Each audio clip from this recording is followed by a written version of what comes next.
it's really easy if someone wants to start their own business to look at other people that are successful and think, wow, they were just meant to do that. They have so much knowledge about this industry or this area, and that is just what they were destined to do. And I remember struggling with myself and thinking, I don't feel like I'm destined to do anything. I feel like there's not a clear path for me, and I don't know what that looks like. And so I just want to encourage folks, if you want to start your own business, explore every avenue, be creative, be curious, be open, because you never know what doors are going to open for you. Consistency and being intentional about trying to figure out what works for you and what actually makes money, puts food on the table, but also feeds your passions, it will pay off with time. And I don't think we need to be scared or shy away from trying different things and seeing what sticks.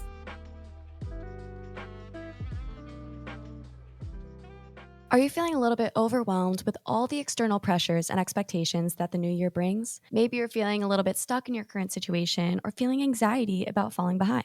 The good news is you are not alone. So many others, myself included, are feeling the exact same way. The further good news is therapy can help. A therapist can help you distinguish external pressures from your own internal values. Develop a timeline that feels authentic to you rather than one imposed by society. Process any feelings of inadequacy or comparison and whatever else you might be feeling or experiencing. Whatever challenges this new year might bring up for you, BetterHelp, who is sponsoring today's episode, can help make it easier. BetterHelp is a therapy platform that is entirely online, making it both comfortable and convenient. Simply fill out a questionnaire and you'll be matched with a therapist in as little as a couple of days. And don't worry, you can easily switch therapists at any time if it's not the right fit. Start fresh at any day of the year with BetterHelp by clicking the link in the show notes or go to betterhelp.com/unfulfilled to get 10% off your first month of therapy.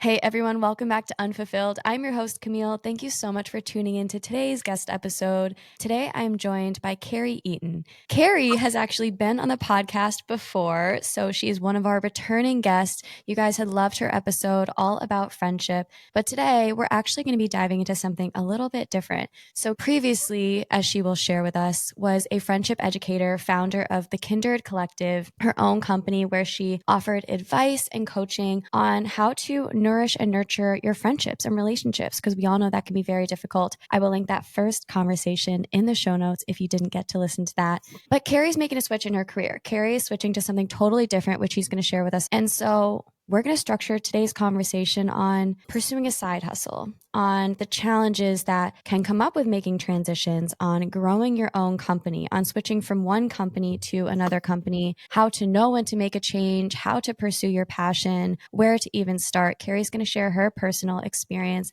and her advice and insights. Carrie, welcome to the show. Thank you, Camille, my friends. There's been so many changes since we last spoke, but I'm excited to share more about what that's looked like today. But as you mentioned, previously when I had started Kindred Collective, I was in Chicago, Illinois. Now I'm sitting right outside of Nashville, Tennessee. When I was doing Kindred, I was doing friendship coaching and education, which is still very near and dear to my heart. But in this relentless pursuit of entrepreneurship and trying to find my dream job and what I can really give back to the world that works and that people are excited about and that they need, I've now started another business that is completely different. It is not a service-based industry, but it is a candied nut company. And so now I am the co-founder and owner of Nutty and Nice, and we make handcrafted candied almonds and pecans with a modern twist and some fun flavors. So it's been a journey with that transition in and of itself. We started the company about 4 months ago, but there's been so much growth and a lot of opportunity that has happened pretty quickly. So excited to dive into that today. I love that this change too is just so different, because I think a lot of the narrative you hear people say that holds them back from making such a change is, oh, but I don't have experience in that, or, oh, it's so different than what I'm doing now. Making that big drastic leap intimidates a lot of people. So I love that the two things that you're switching between are so different. And so how has your experience been in growing these businesses? Was there overlap? And when did you decide it was time to put Kindred to bed and fully pursue Nutty and Nice? Yeah, so I'll back up even more than that, but I'm sure as your listeners may recall when we were talking about how Kindred kind of came to be in its inception, my goal was really to try and find out what my own business could look like. I have a drive to be an entrepreneur. I really want to be able to work for myself. and do something that I'm passionate and excited about. And so my fiance and he shares the same values, the same outlook. And I remember for maybe a year to a year and a half before Kindred even became what it was, we sat down and we tried to figure out, okay, what would a business for us and our family look like? We explored every avenue. We got really creative with it. We looked at, what does it take to run a haunted house? What about real estate? What about, all of these different types of things based on what we were really interested in and what we could see ourselves doing. And I think what's really beautiful about giving that context is that it's really easy if someone wants to start their own business to look at other people that are successful and think, wow, they were just meant to do that. They have so much knowledge about this industry or this area, and that is just what they were destined to do. And I remember struggling with myself and thinking, I don't feel like I'm destined to do anything. I feel like there's not a clear path for me, and I don't know what that looks like. And so I just want to encourage folks, if you want to start your own business, explore every avenue, be creative, be curious, be open, because you never know what doors are going to open for you. And I think that consistency and being intentional about trying to figure out what works for you and what actually makes money, puts food on the table, but also feeds your passions, it will pay off with time. And I don't think we need to be scared or shy away from trying different things and seeing what sticks, because so far, the doors have opened a lot more effortlessly. And I would just share that with Kindred, it was very much something I was passionate about. I worked with clients consistently. I made a commitment to myself to pursue that avenue for a year. And so what I did is commit to a year. I explored every avenue. I grew a lot of skills around social media. And then, as you know, my career in general, I have a background in building relationships. And so I'd say those were kind of the two natural places where overlap between Kindred and Nutty and Nice started to happen. Is you need to build relationships to be able to know how to get into farmers markets, as an example. And no idea that was more complicated and competitive than one might think.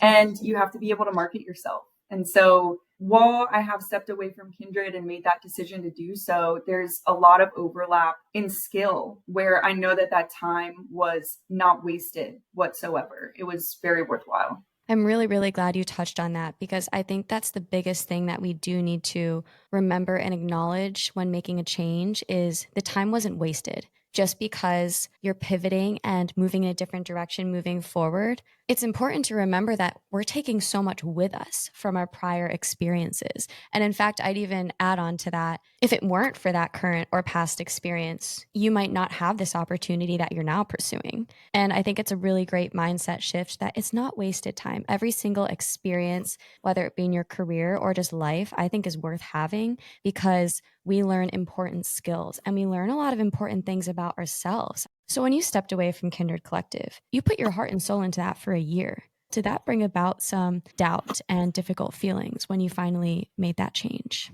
I will say, I'll be honest, it was a pretty gradual shift. And at first, I didn't want to necessarily step away from Kindred Collective. So I tried to have a life and find a routine where I could still make both work. At the time, and towards the end of Kindred Collective and when I stepped away, I didn't have any active client engagements. I was looking at pursuing additional certifications, which would have been additional investments. And with Nutty and Nice starting, again, a lot got off the ground really quickly. And we found that it was working a lot effortlessly. So Nutty and Nice felt very aligned and seamless. Don't get me wrong. I've been working very, very hard. It's a lot of long days, long hours, perfecting our recipes and kind of building out where we're able to sell, building out our online presence, all of those things. But when I had that perspective with Nutty and Nice and then reflecting back on Kindred, I realized that Kindred was not so seamless. The doors were not opening as easily. There was a lot of resistance for whatever reason. And so while I believe that we all have an opportunity and ability to pursue our own business and what that looks like, I think we also have discernment. And there might be some things working behind the scenes that we're not privy to that allow us to, pursue an avenue that's better for us at the end of the day. That's interesting that you bring up this idea of resistance. Let's say someone starts their own business. I think there's ingrained resistance in that. There's a lot of challenges and obstacles that you face. So how do you distinguish the positive resistance of putting yourself out there, the one that's inevitable when you take a risk and start your own thing, just the ingrained difficulties, I'll call them, versus resistance that maybe is telling you that it might be time to make a change and maybe pivot and pursue a different avenue? It's a great point. I think anytime you're trying to learn a new skill or build something from scratch, it's hard. It's hard work, and it's going to be clunky. You're not maybe going to be naturally great at doing that thing at the start. But what's really encouraged me too, just as a reminder to other folks, if they're interested in entrepreneurship, is that any successful entrepreneur we look at has a graveyard of failed businesses, right? And I think the key is just to understand that, if something isn't working, it doesn't mean you failed or that you can't walk away. It just means you're ready to try something new. So I think, again, what I'll point back to is if you're starting out, there's that initial resistance and innate resistance that comes with building something from scratch or building a new skill. I would just say make a commitment to yourself and be intentional about being consistent with that avenue. So again, I gave myself a timeline. I was like, hey, I'm going to really fight through this, pursue this for a year, see what works, see what doesn't. And at the end of the day, for me specifically, it came down to, am I making enough money from this that is in alignment with my end goal? And my end goal is to be able to, again, work for myself and provide for my family and create the life that I want using money as a tool to be able to do so. And so I set out initially, made that commitment to myself of pursuing an avenue for a year. I maintained an optimistic mindset throughout it. If something wasn't working, I tried to figure it out, right? But then after that year, there's a reevaluation period that I had where I just recognized, okay, I tried this. I'm really proud of the work that I've done to date. But all that to say, it's not getting me closer to my end goal. And again, there was overlap with these two businesses. And what I realized with Nutty and Nice is that on the financial side of the house, it was getting me a lot more closer to what that end goal could look like. And there was just a lot more opportunity to continue to grow and build and scale this business than there was with Kindred. And frankly, it was a capacity issue as well. I had to walk away just because of there's not enough hours in the day. And so I ultimately made that choice to step away based on what got me closer to my end goal. I really love a couple of the things that you just brought up that I want to dive into a little bit. One of them being that, yeah, money and time is something you do have to consider when you're talking about your livelihood and the business that you want to pursue every single day. I think a lot of people don't want to focus on the money and just care more about, well, I just want to do what I'm passionate about, which totally agree. I think we're all on board with that. We all want to do something we love, but realistically, we do have to be honest with ourselves and ask, how are we going to monetize that? And is it realistic? And is it giving me a day-to-day life that I value? Like maybe the calls you were on all day, every day for Kindred Collective wasn't serving you at the end of the day. And I do think it's okay to allow ourselves to consider all avenues. Like, sure, you were passionate about it, but you had to be honest with yourself about the fact that it wasn't bringing in the money that you anticipated, and you weren't able to spend your time in a way that you do aspire to. And so I love that you were really honest about the fact that you had to get real about those avenues. And then you found another avenue that was able to provide all of those things. You're passionate, excited about it. It's giving you more monetization opportunities, and it's allowing you to spend your time in a way that's more in alignment with your values. And another thing I loved that you brought up is that you put in an entire year. And I think that's a great way to address that idea of pushing through that resistance is get really good at it. Practice it every day for a year. And then after a year, it's going to be clear whether it's working for you, whether you're still excited and passionate about it, or maybe whether that resistance is just growing every single day. I found, like with my podcast journey, for example, and Unfulfilled, the more I practiced, the better I got at the art of whether it be interviewing, making the reels, social media, editing, like all the aspects that go into podcasting, the more passionate and excited I became about it. The more you improve in a field, the more excited you become a lot of the time. And so I really like the idea that you put in a set timeline. That wasn't a short timeline. Like a year is a long time and a lot can happen in a year. And then you allowed yourself to get real with yourself and ask the important questions. Like you put in the time and you really, really gave it a shot. And like you said, it wasn't a failure. It was just a chapter. and it's not like that door has closed. You're just kind of making a turn.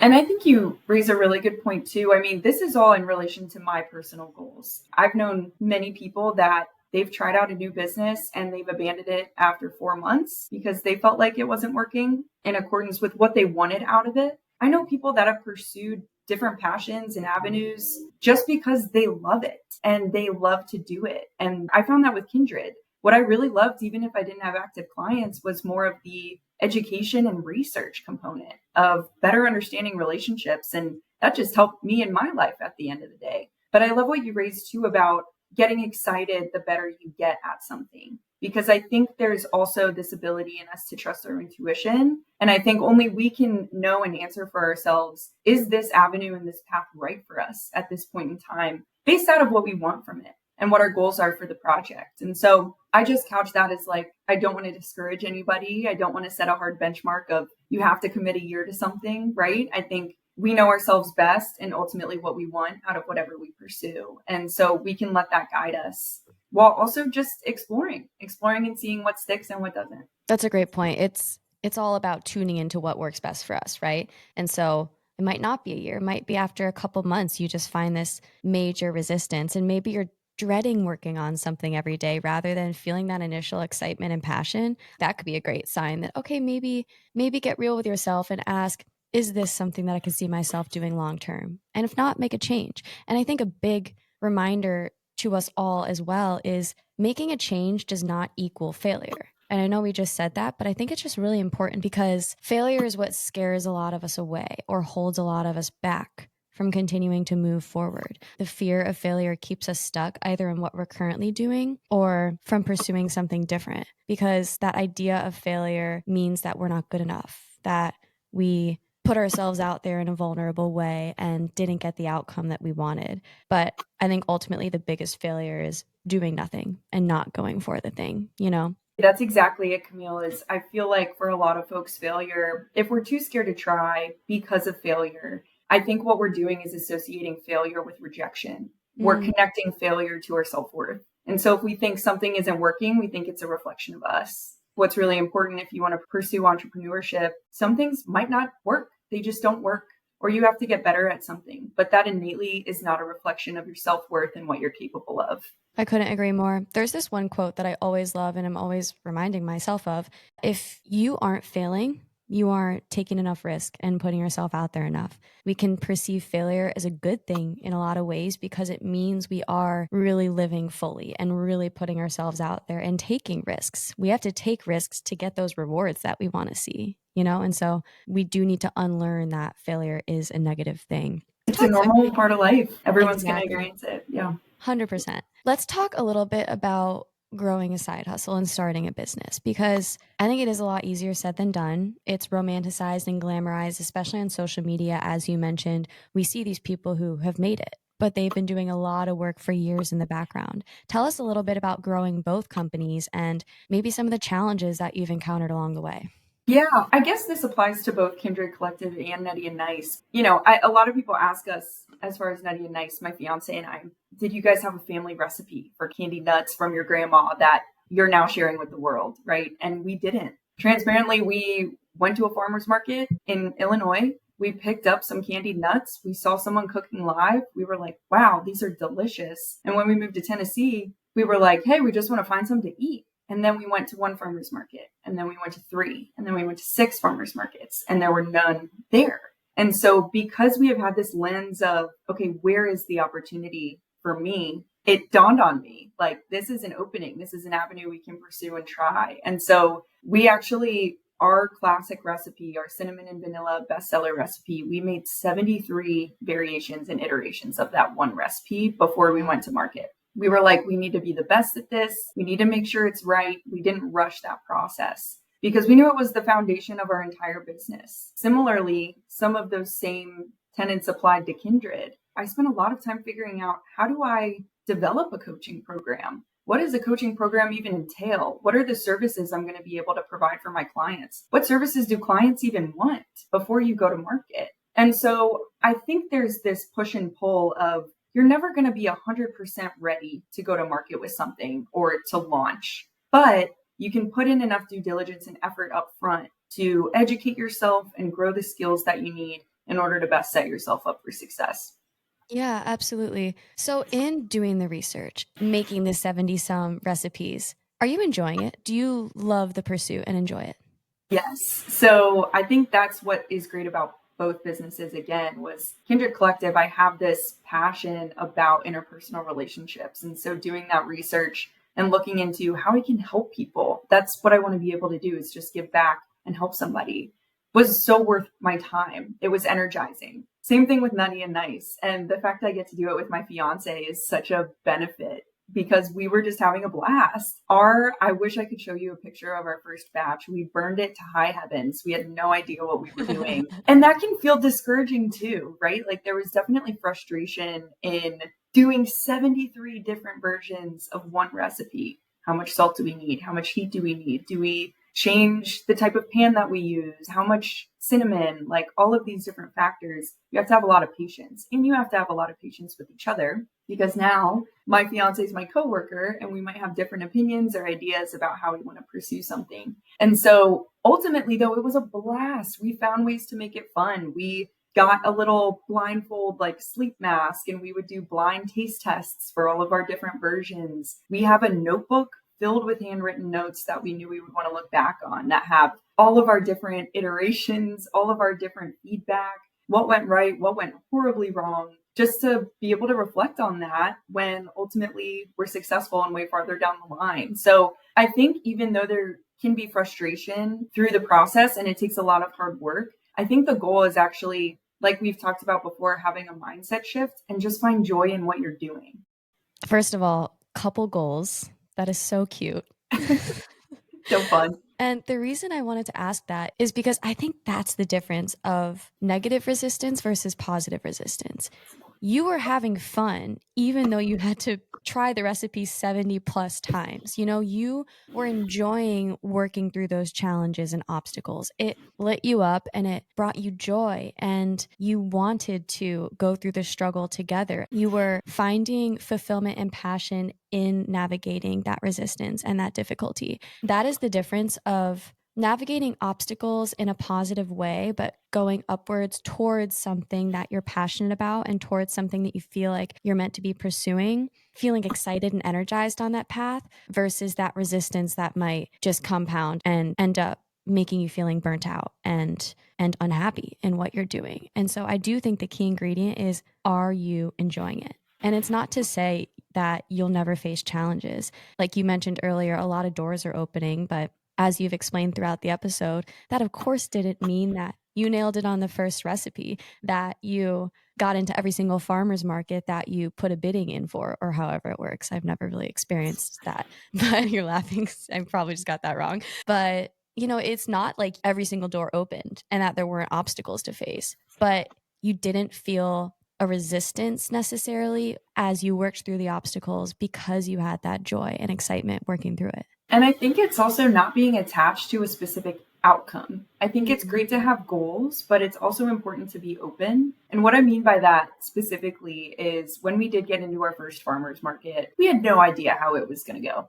We thought, hey, if we get out there and we sell one bag, that is good enough for us. Like that, we will call it a day. We ended up selling a lot more than that. And we were just having fun, again, like we just talked about, through the process of how do we pull people into our booth? What works? How do we sell? What do we say in order to appeal to people and get people's interest? What do people think about the branding? You know, we didn't have a big setup necessarily either. It was not elaborate. We were just starting out and trying things along the way. But all of that with a very open mind to see, again, what works, what doesn't. And so I think ultimately, yes, we have these long-term goals of building the company, building the brand, being a nationwide brand, all of these things. But you need to start with baby steps and be open to any outcome and any result to see how that can further direct your path. I couldn't agree more. In starting any company, any pursuit, anything, learning how to start something, if you're doing it constantly focusing on the results and the metrics, you're going to get burnt out pretty quickly because good things take time, as we all know, and companies especially take a long time to grow. And I think the whole beauty is focusing on every step along the way and feeling proud of those small wins and those small growth opportunities in all the ways you're improving along the way. And then, as you mentioned, looking back and feeling proud about all of that and reflecting on all of that.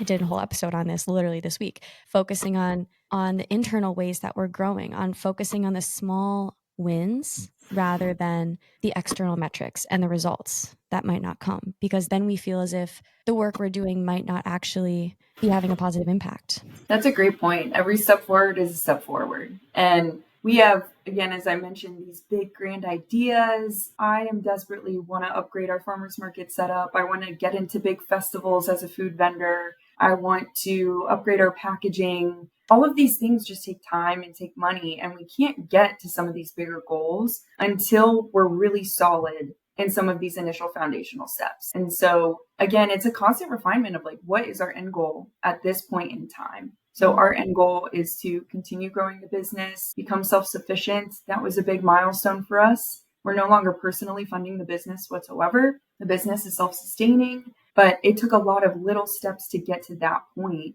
And even then, we're going to have to continue to reinvest and reinvest and reinvest. So I love what we've been talking about as far as finding joy in every step of the journey, because that's what's going to sustain you and get you to those end goals in the long run. I love that. That was so beautifully put and well said. Carrie, congratulations. And thank you so much for coming back on the show. Where can everyone buy your nuts? Yes, so we are at nuttyandnice.com, www.nuttyandnice.com. We have really fun flavors. We do seasonal flavors as well. So our best sellers that are up all the time are going to be cinnamon and vanilla, peanut butter cocoa, and espresso, which is my favorite. But as an example, in the fall, we had a pumpkin spice. Over Christmas time, we had a peppermint cocoa. So you can definitely keep an eye out for a lot of these fun seasonal flavors that are coming down the line. You may or may not be working on a savory nut or savory flavors of nuts. Yes, so lots of good stuff to come.